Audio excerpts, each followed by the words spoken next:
By my watch, it is 4:45. Ms. Kisa, are you ready? Would you please call the roll? Alexander, Here. Blasco, Chambers, Present. Deets, Foster, Harris, Phillips, White, Chairman Clifton. Here. Move to excuse those not present. Motion made and seconded to excuse those members not present. All in favor, aye. Aye. Opposed? Thank you. Just a reminder to please turn off your cell phones. And if you have a copy of the agenda, our Planning Commission procedures are on the back of the agenda. Please remember to speak in the microphones. And we'd like to welcome our Ward 3 Alderman, Mr. Steve Baxter, here with us today.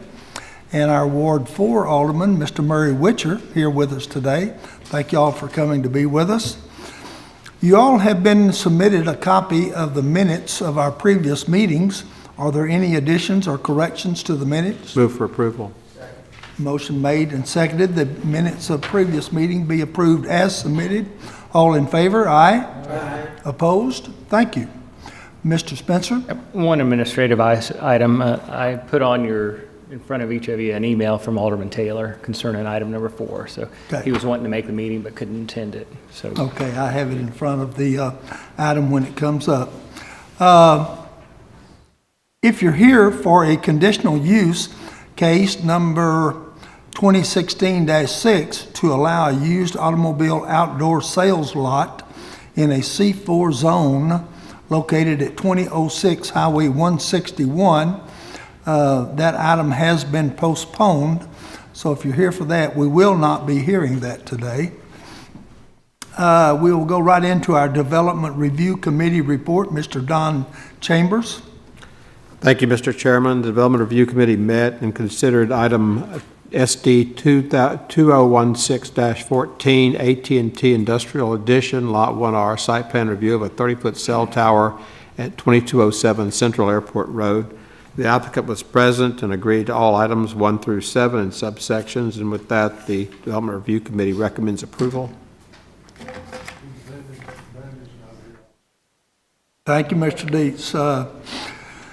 Motion made and seconded that it be approved as submitted. Is there anyone in the audience that would like to speak for or against this application? Any comments from any commissioners? All in favor of the application? Aye. Aye. Opposed? Thank you. We considered item B, SD 2016-15, Transmontane Edition, Lot 1, site plan review of a 120-foot cell tower at 2725 Central Airport Road. The applicant was present and agreed to items 1 through 7 in subsections. And with that, the Development Review Committee recommends approval. Motion made and seconded that this item be approved as submitted. Is there anyone in the audience that would like to speak for or against this application? Any comments from any commissioners? All in favor of the application? All aye?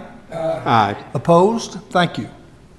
Item C is SD 2016-17, Carrie F. Brooks, Plot H, site plan review of a contractor's office at 6601 Crystal Hill Road. The applicant was present and agreed to items 1 through 10 and subsections, and with that, the Development Review Committee recommends approval. Motion made and seconded that this application be approved as submitted. Is there anyone in the audience that would like to speak for or against this application? Okay, please step up and step up to the podium and give us your name, please. My name is Karen Alford, and the property next door, I just want to know what type of structure or building are they putting on the property? I understand it's a building or something. Mr. Lewis, would you like to come and address that to her? Give us your name for the record. I'm Philip Lewis. I'm the engineer that's working on the project for the owners. Who it is Burt Black Service Company, and it's going to be a small pre-engineered type building with a built-out office on the front, a small footprint around 3,000 square feet, and they're going to build it in, I don't know if you've seen the drawing or not, we're going to build it between the house that's in the rear and towards Crystal Hill Road. So, and it's, I don't know if you've seen their signs, they're all over, but they, basically the majority of their activity will be bringing their service pickup trucks in and out, and they have a few vans and loading and unloading out of the, it's a little warehouse facility with an office in the front. So that's essentially it. So just their service guys coming and going. So they've owned the land for quite some time. They just needed a satellite out. They're putting another office out Highway 10 as well that we're working on just to kind of get branched around. So that's it. The only concern I had was, is Give us your name for the record, please. Keith Hawkins, and I live 200 feet close to this spot. I was just curious, was it gonna change the zoning over there any? No, sir, the zoning is not changing. Okay, thanks. Yes, sir. Okay, thank you. Any other comments? Any comments from any of the commissioners on the application as submitted? All in favor, aye. Aye. Opposed? Thank you.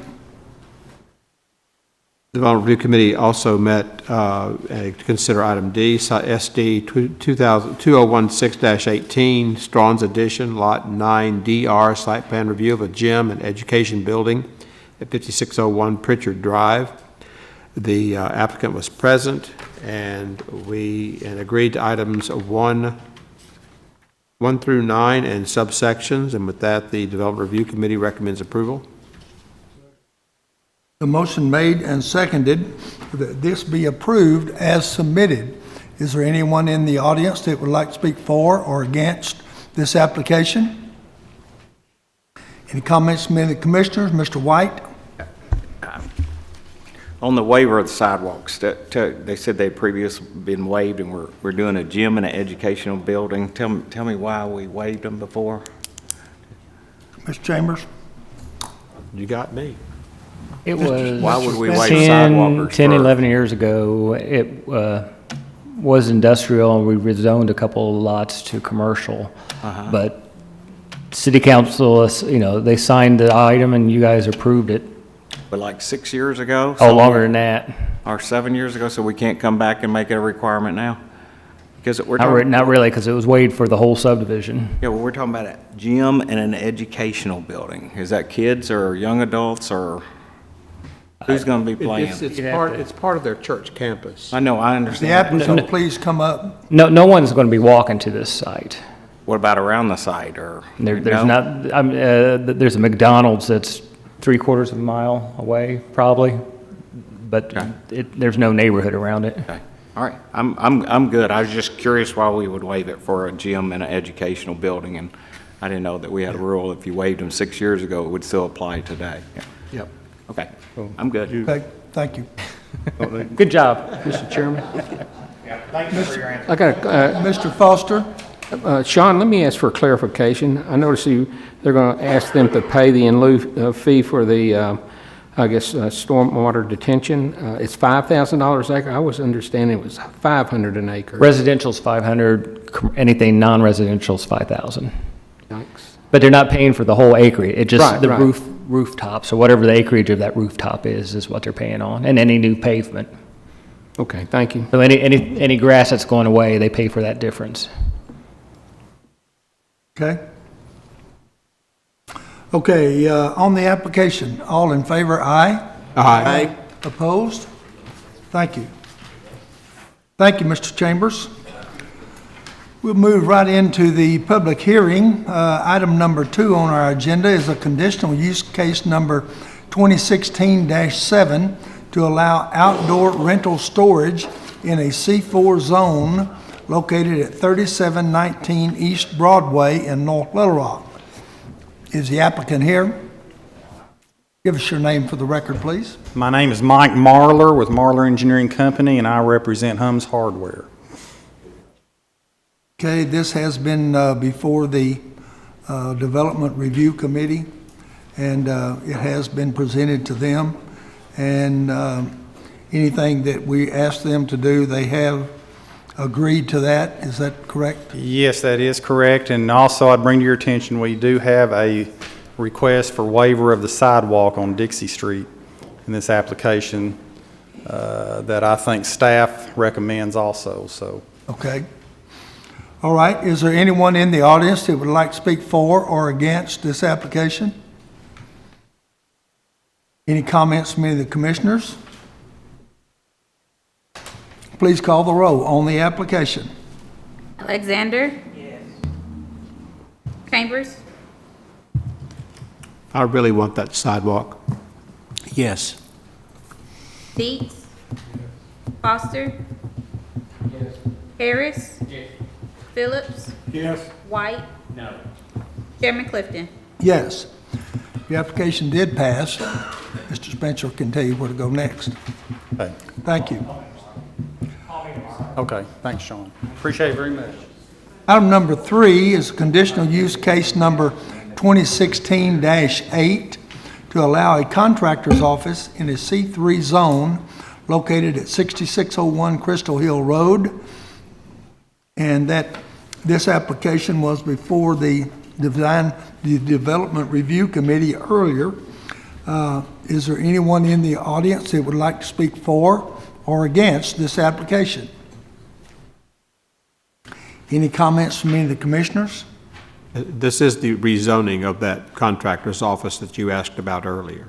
The conditional use. It's This is a not- it's conditional not- yeah, it's use. not a rezoning. Not a rezoning, it's a conditional. Not rezoning, conditional use for their use only. Mr. White? I think it'd be fair to explain to him what we're doing on that since he asked about the zoning so that he understands, the young man that came up to the podium, so that he understands what a conditional Mr. use is. Spencer? So what they're asking here for is a conditional use. So in situations where there's a use where the planning commission feels that we need to add special rules to, we're going to approve it as a conditional use with conditions. So some of the conditions are, meet the requirements of the fire marshal, and the gates have to be accessible by the fire marshal, and no outdoor storage of materials. So they're not going to be able to store pipes or roofing materials or anything there. The house is going to be allowed to remain there, so that it's sort of a security for the project. So someone will be living there on site. So those are the conditions that we're adding to it to just make it more friendly to the neighborhood. Yes. On up front.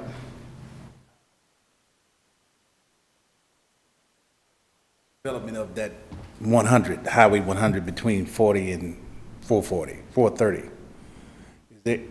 Is this the time to talk about that? Or ask a question about it?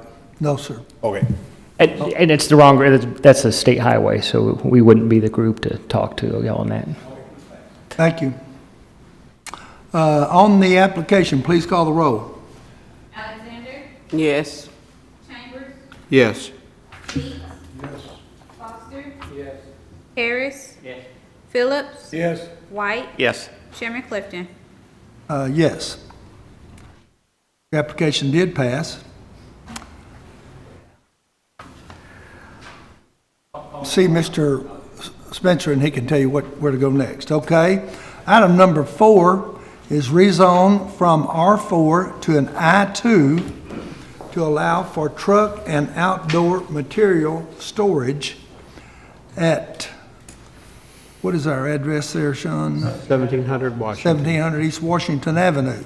You do have a notice that was submitted by Mr. Spencer from Maurice Taylor, our Ward 2 alderman there, and he says, I'm sending this by email. I cannot be there in person.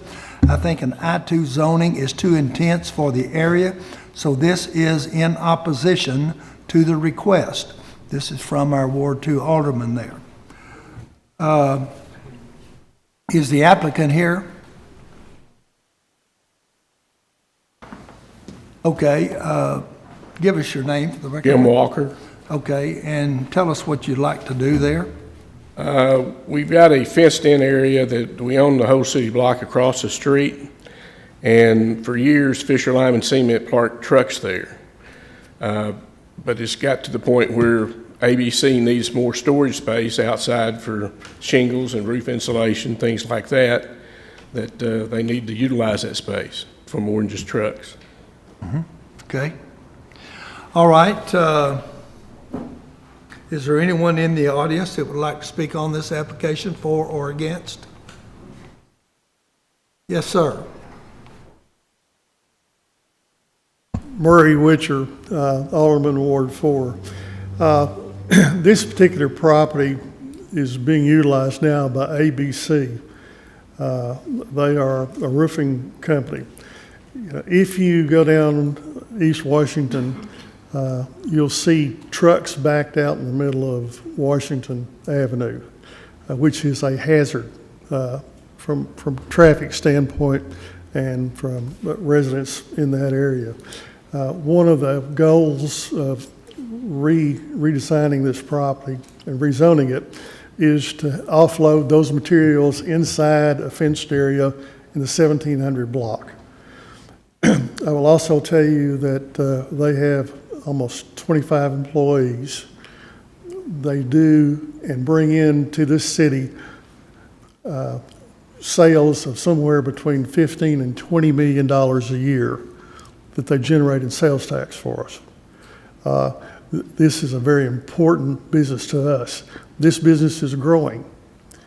If they cannot store this material, then they will have to find another location. And I certainly don't want to lose that $15 to $20 million in sales tax. If you look at the property surrounding this area, due east, you have, facing Washington, you have 2 rent houses. Those folks, I understand, have been concerned about this rezoning. At the far end of that block, you have an abandoned house. Across the street on the north, you have 2 houses that are abandoned. To the west, you have 2 nice houses. Both of these individuals supported this rezoning. So I would ask you to take these items into consideration as you go in. I understand we would all like to see this area redeveloped. And that most certainly would be a laudable goal. Well, apparently it's not going to happen because houses are continually being abandoned. Right now, the 2 houses on the north side of 1700 block need to be torn down. And so I would appreciate if you take these things into consideration as you make your decision. Thank you, Mr. Witcher. You have anything else you'd like to add, Mr. Walker? No, sir, it's just that for somewhere around 40 years, there's always been a supply house there. Fisher Lime and Cement was there before that, as you well know. And I just don't want to lose their business and for them to go to Little Rock. Okay. All right, thank you, sir. Sir. Yes, ma'am, did you have a comment?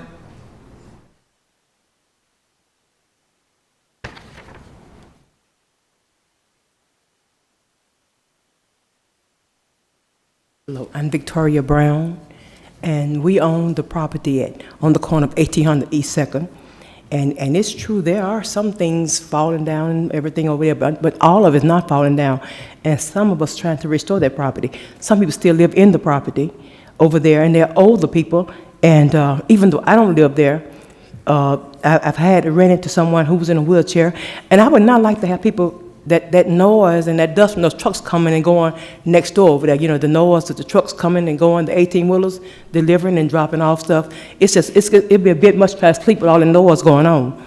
And so even though I myself do not live there, I rent it sometimes. Most time people that rent it, they're older people or they handicapped, 1 to 2 that's willing to live there.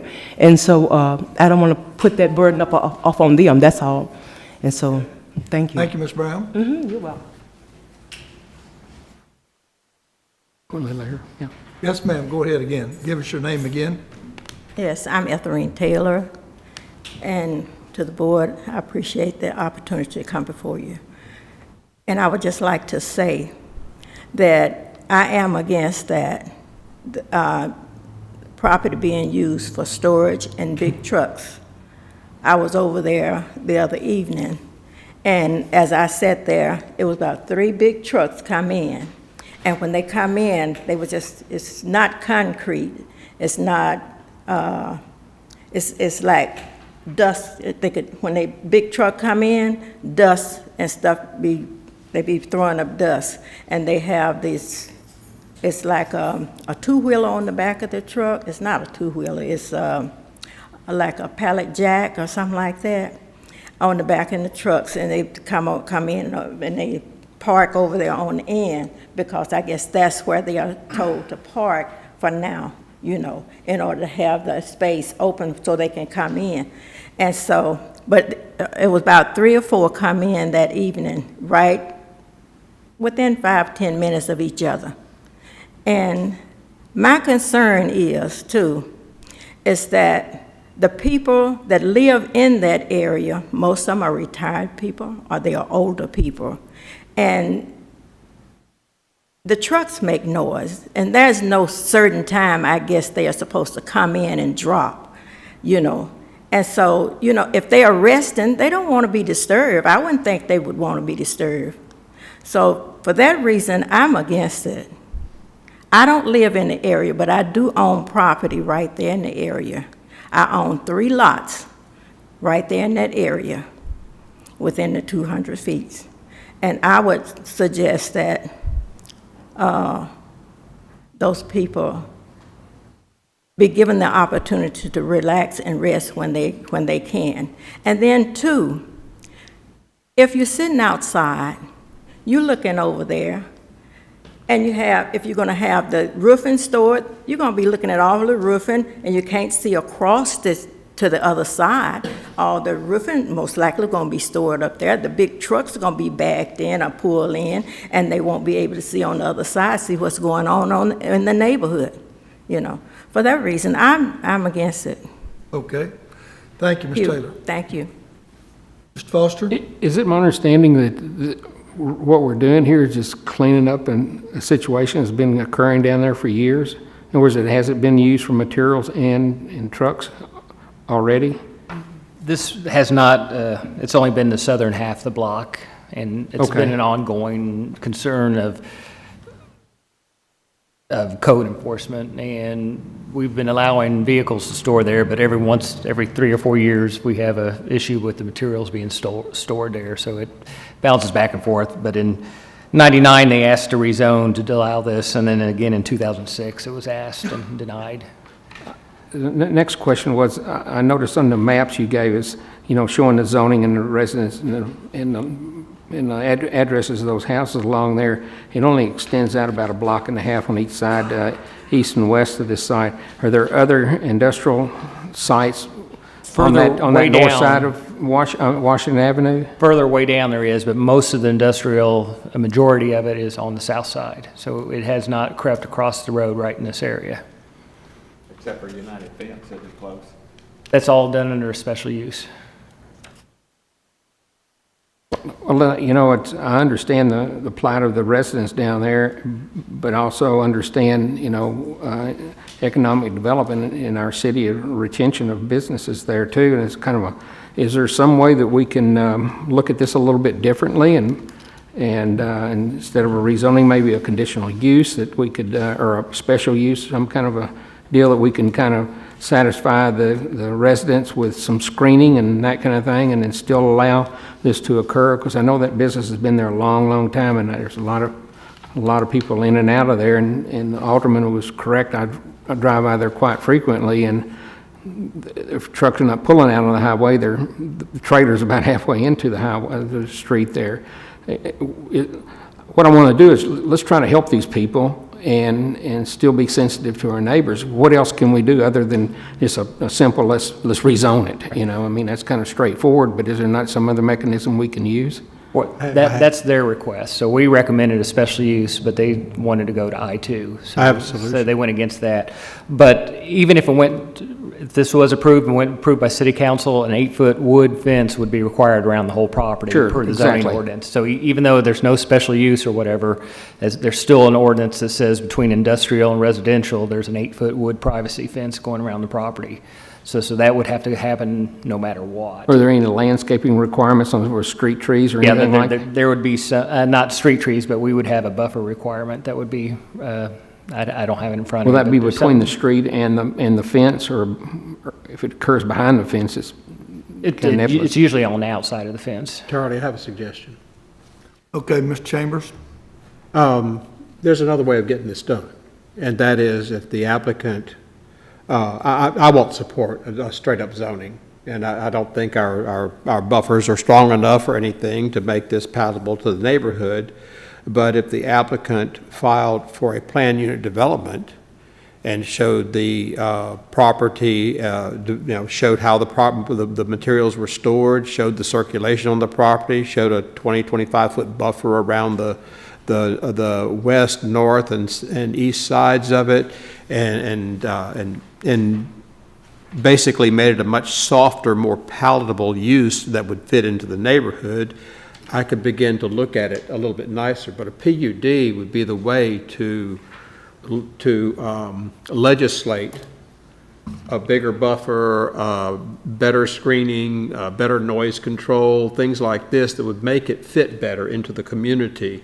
But our standard instruments are too weak to do that. I agree. I mean, I agree with that. You know, how we do that, you know, it's kind of up to, you know, working something out with staff and the applicant. Mr. Walker, you understand kind of what we're trying to help you, but also be sensitive to our neighbors there, and if there's something we could do to, because I've got my Chamber of Commerce hat on here, and I've been very active in that group for many, many years, and so we want that business to stay there, and whatever we can do to help that, but still be sensitive to the neighbors there. Do you understand kind of what we're asking? Yeah, I do. Would postponing this a month hurt you to work something out? Well, Todd David's the manager. Would a month hurt you? We could postpone it for a month. And in the past, when I tried to get this done, it's got chain link fence around half of it, and we had submitted put screening in instead of an 8-foot privacy fence. Would that be acceptable? That'd be up to whatever board's going to approve it. Okay. But if we do a PUD or a special use, that would be one of the conditions. So that would be something you would try to negotiate with that group to see what they're wanting to do. But we've learned in the past that those slats are good for 3 or 4 years, and they start looking This bad. was a screen, actually a screen, not slats. The tarp? It's like a vented. I think that would be something that would be worked out during a different process. Okay. Ms. Alexander? Thank you, Mr. Chairman. I've had several calls from senior citizens in the neighborhood that asked that we not vote for it. And as far as the young man was talking about the trucks being backed up there, this is true. I live not too far from that neighborhood, and it's true that the trucks, when they get ready to turn in, they have to turn on Washington and back in. But the neighborhood still don't want it to be rezoned. They want to keep their identity as being a residence, because they feel eventually if we open the gates for one, then we're going to open the gates for others to come in, and the next thing you know, then they'll be flooded out. Mr. Chambers? Yes, sir. I guess what I'm visualizing is something, street trees, a lawn, 25 feet off the street would be a row of screening vegetation, and behind that would be an 8-foot wood privacy fence. I'm talking about going well beyond the extra mile. I'm talking about doing a really nice perimeter treatment that would, yes, you'd give up 25 feet all the way around on 3 sides of the property, but at the same time, you would gain the remainder of the property for your use and storage. And that would mitigate the dust, it would mitigate the noise, it would make it a softer use for the neighborhood. I don't like it, but it's something I could swallow, okay? It's something I could deal with. But you know, if you just want a straight-up rezoning, I have to vote no to that. Well, I've consistently voted no on rezoning that piece of land for the life of it ever coming before us, so. Well, I on the industrial side, I didn't know, and I've tried to work with Tim and see if there's another zoning we could go to. PUD would work for you. It would be an unusual PUD, but our planned unit development ordinance could probably accommodate you It's a planned unit development. It's basically you're writing your own legislation for your own city block, saying, or your own tract of property, saying, I'm going to do this way on this land, and and literally the plan is part of the ordinance. You cannot violate the ordinance. So that way, the neighborhood's being guaranteed that it will look very nice and the sound will be mitigated by the way you did it and everything, and you're guaranteeing that that's what you're going to do. So there's trust on both sides. So that's what I'm trying to get to, is there's a way of doing this, okay? But you're going to have to invest a little bit in it. Mr. Foster? Let me ask one other question. Ms. Alexander, I'm glad you spoke up, because I'm always interested, because when we do development down that area, I'm glad to hear you speak up about this. Do you think the residents in that area would be receptive to the direction we're going, or are we wasting our time? I don't think that we're wasting our time, but I do believe that we need to get together and talk about it instead of just jumping up, making a change right now. But like I said, we got quite a few senior citizens in that neighborhood, and it's their neighborhood that you guys invaded on, and now you want to go in and change the zoning on it. They're not pleased with that. Mr. Walker, you can go ahead and request a vote on this now, or you can request for postponement. And you might reevaluate how you might present the project again. Okay. Mr. White? And Sean explained to me as well as Mr. Walker, if he wanted to change his application from a rezoning to the PUD, what he needs to do, and then we postpone it for 1 month and then come in and then. Right. Notice, we wouldn't have to do notice again because Okay. we're postponing That's what I was saying, here. the procedure, so he knows what he's getting into. So we're going to postpone it, so it's still an active file. We have a subdivision meeting a week from tomorrow, and so you would need to have your whole proposal done by the 18th. I don't have my calendar, and present it at that meeting. Yeah, Wednesday the 18th at 2 o'clock over in our office. And we would look at, and as Mr. Chambers is talking about, it's a PUD, it's a full design, and I'm not on the board, and I don't get to vote on the board, but you've heard what he said, so putting tarp on the existing fence is not what they're looking for. But Sean, I don't think time is of the essence. Excuse me just a minute. Mr. White? No, he said he was okay. They both said they were okay with the month, so I think time is of an essence. But this is me speaking, what I would vote for, on this, is if we had the 25-foot around it with the screening of the landscape or the trees, and then the 5-foot, 6-foot fence, wood fence, 8-foot wood fence, then I'm agreeable with that, okay?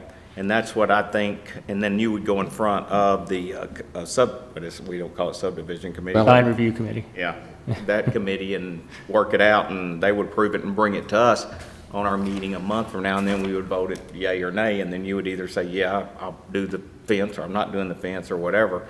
But I think where we are right now is, I think, and I don't know where I am on this, but I think what the rest of the board is saying is that we'll do this and complement the community, then I think the community will be happier about that. And then the other thing I think that should be brought up to the community, because the young lady had a comment, is hour of operations, those trucks. I don't see those trucks coming in at midnight anyway, so I think the clarification means No, they close at 4:30. Yeah, and I think they need to know that, so that they don't think these trucks are coming in at midnight and waking everybody up and stuff like that. 4:30 is just normal business hours, no matter where you live, Right. And I think as long as the residents know that and what we're trying to do here, because I do think that we need to keep the businesses in the community in this area down there, because I've driven down there several times lately, actually looking for property just to see, and it's in one of those areas that it's either going to go this way, or it's going to go this way, and nobody knows what area. But there are a lot of condemned homes down there. But again, the people that live down there, are retired down there, or the senior citizens down there, we need to protect their rights as well. And I think I've known you for a long time, and I don't think you'd have any problem with that. No, I don't have any problem with that. Yeah. Ms. Chambers? Mr. Spencer, I'm happy to meet with the applicant and illustrate what I'm talking about. to speed up the process. Okay. If I'm open on Friday, I know and Thursday if it's going to be raining, but I'm happy to meet with you and show you what I'm talking about and expedite the process for you so that you're not bringing something in going, well, what about this? And we say, well, no, not that, and back and forth, and it delays you, okay? I'm a landscape architect, and I think I can get to something that'll make you happy. Yeah, I Mr. appreciate Foster? that. One of the things I'm kind of concerned about and is only limiting this to a month postponement is, you know, you're saying he needs to have his plan basically into staff in a week. Well, does that give us enough time to get, you know, input from the resident, like these young ladies out here that visited with us tonight? You know, I think Ms. Alexander maybe could help facilitate that, but I think a week is not realistic to ask people to get together and at least get some input. If we don't get input into this thing from the residents, I can't support it. If they would do, I think it needs to be sincere and whether it's just making them aware of maybe what Mr. Chambers comes up with, but I do think we need, you know, input from the residents in this, if nothing but just to educate them. Normally, that's what we're here for today, so we could, it'd be a public hearing in the June meeting where everybody would be invited back to look at those drawings. But Fine. you guys could also require a neighborhood meeting if you're wanting, I mean, that's up to you guys if you're Let wanting. me ask to Ms. do something. Alexander, how would you suggest we proceed here to, you know, get the input from the residents down there so we're not back here again in a month and not make any headway? Actually, I'm going to speak on the rezoning.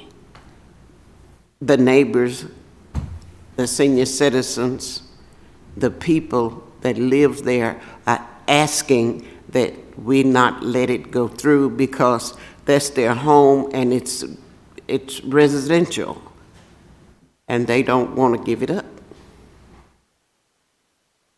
And PUD is a rezoning. Is that Sure. right? Mr. Dietz? Mr. Chairman, I'd like to move that we postpone this for a month and also provide the zoning with PUD. Okay. I think the applicant has to ask for that, Mr. Dietz. Is that right, Mr. Brown? That's all right. Were you asking for a vote or asking for a Postponement. Okay, good. Okay. Discussion on the motion. Mr. White? Well, I have one comment, is we have two ladies that are in the audience today, but they technically don't live in the area, is my understanding. Correct. So I would like to hear their opinion on if we did dress it up and the fence, because if you notice, and you said they were against the rezoning, which I think the majority of are too, but none of the people are here that live in that area to tell us, and whether they would come to a meeting in 10 days or 15 days, we don't know that. And So the people that live right on the corners, yeah. they're on a list where they signed off and they didn't have a problem with it. And I guess that's the point that I'm making, is I think if we do this and with a month and you get with, us, then come back in a month and we have the a public hearing on it, then we can take care of this in the next meeting. I do not feel like we're rushing into this, because with what Mr. Chambers said, the 25 foot and what you'd said, Mr. Foster, and the stuff like that, I think that takes care of the issue. And then with the times of operations, then I think we pretty well covered it, because remember, Fisher Lime and Cement's right across the street from it. So it's not like Fisher Lime and Cement is 10 miles from this property. It's right there, and it operated for years and years and years and years with no complaints or concern. And I promise you, there's a lot more trucks going in and out of there 24 hours a day than what we're talking about now. Well, plus, you got to understand, and I think Alderman Witcher made this fairly clear, to me, it did, at least it did to me, is we're mitigating a safety issue there with the trucks on the other side at Fisher Lime. So Right. I think that needs to be taken into consideration too. So I second the motion to Mr. Dietz on. Okay? I have a comment. Still on discussion on the motion, Mr. Harris. If I'm in Mr. Walker's shoes, I heard, some improvements to be made. And Commissioner Chambers, you said a couple of times, and I'm just trying to get some education on this, 25 foot and 25 foot and 25 foot. I mean, when I hear, and I'm just bringing this issue up for Mr. Walker, when I hear 8-foot fence, I hear 8-foot fence and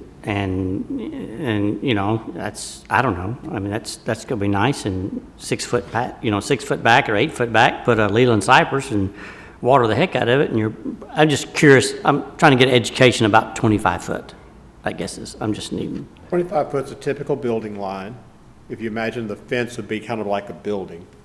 And by wrapping the fence with hollies and putting street trees in and lawn and irrigating the whole thing, you end up with something that's very park-like as opposed to very industrial. So I'm really kind of putting a shell on an industrial use that's more visually acceptable. That's what I'm suggesting.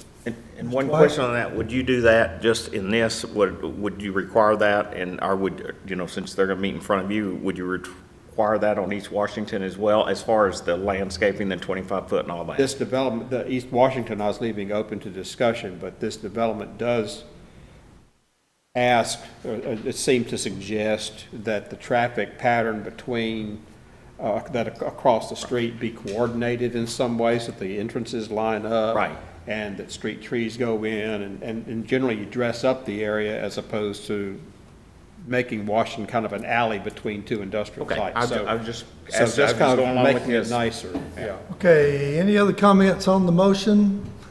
You understand the motion? You're asking for a postponement. Yes, sir. Motion made and seconded. Please call the roll on the motion for postponement. Alexander, Yes. Blasco, Yes. Chambers, Yes. Dietz, Yes. Foster, Yes. Harris, Phillips, Yes. White, Yes. Chairman Clifton. Yes. Mr. Walker, I urge you to seek professional help about which way you might best present this. And I would encourage you to meet with the neighbors there, maybe these ladies in particular, and address what you're proposing to them and try to get their blessing. Okay. Excuse me. Any other comments? Okay, thank you. This item is postponed until our next meeting. Excuse me. Next order of business, public comment. Anyone? Mr. White? On the big plan of things that y'all do in Metro that I got 2 packages in today, what is the big plan for this area? Is there a plan for this area for 30 years from now? The land use plan, which is one of the maps that was included there, pretty much shows non-residential on the south side and residential on the north side of that road. So that would be our plan. That's the only plan we really have, is the land use plan to show our future plans for that. All right. So that's when we change the land use plan, we're saying, we're seeing in the future if that's what we want there at some point in the future. Okay, thank you. Any other comments? Do I hear a motion? So moved. Motion made and seconded. We adjourn. All in favor, aye. Aye. Opposed? Thank you.